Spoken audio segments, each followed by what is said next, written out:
ప్రతి ఒక్కరికి అడిక్షన్స్ ఉంటాయి కదా, నాకు కూడా అలాగా ఈ మధ్యలో ఒక అడిక్షన్ ఉందన్నమాట. ఏంటంటే వానాకాలంలో వాన పడేటప్పుడు మిర్చి బజ్జీ తింటుంటే అసలు ఆ ఫీలింగ్ అసలు ఏది ఇవ్వలేదు.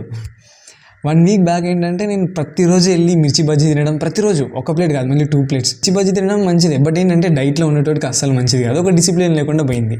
అరే ఏంద్రా హేమంత్ నువ్వు చెప్పేటోడు నువ్వే ఇలా చేస్తాను అని చెప్పేసి కొంచెం ఓకే స్టాప్ అని చెప్పేసి నేను ముందు ఫాలో అయ్యే ఫార్ములాస్ స్టార్ట్ చేసి 2 సింపుల్ ఫార్ములాస్ నేను ఫాలో అయ్యేది అంతే, అంతకుమించి ఇంకేం లేదు. చాలా సింపుల్, చాలా ఈజీ ఫాలో అవ్వడం కూడా, ఏదో పెద్ద కష్టం కూడా ఉండవు.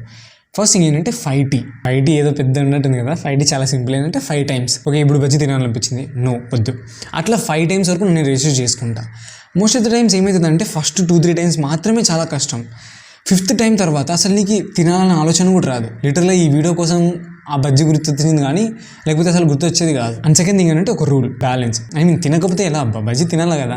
సో నేను పెట్టుకున్న రూల్ ఏంటంటే చీట్ మీల్స్, వీక్లీ 2 times మించి ఎక్కువ తినకూడదు అంతే. సో ఈ రోజు కానీ రేపు కానీ బజ్జీలు తింటా. సో దీని ద్వారా ఏదైతే బ్యాలెన్స్ వస్తుంది, ఒక డిసిప్లిన్ ఉంటుంది. రోజు కుప్పాలు తినడం కంటే ఏదో ఒక రోజు తింటున్నాం, డిసిప్లిన్ కూడా ఉంటున్నాం. సోషల్ మీడియా అనుకో ఒక రోజు మాత్రమే చూస్తా, మూవీ అనుకో ఒక రోజు మాత్రమే చూస్తా. బట్ కొన్ని బ్యాడ్ అడిక్షన్స్ ఉంటాయి, అవి కంప్లీట్గా రిమూవ్ చేయడం చాలా చాలా ఇంపార్టెంట్. లైక్ పాన్ అడిక్షన్ కానీ లేకపోతే స్మోకింగ్, సిగరెట్, ఇవి కంప్లీట్గా అవాయిడ్ చేయడం చాలా ఇంపార్టెంట్. దానికోసం ఒక డీటెయిల్డ్ ఫార్మాట్ ఉంటుంది, లైక్ డీటెయిల్డ్ స్ట్రక్చర్ అని చెప్పొచ్చు.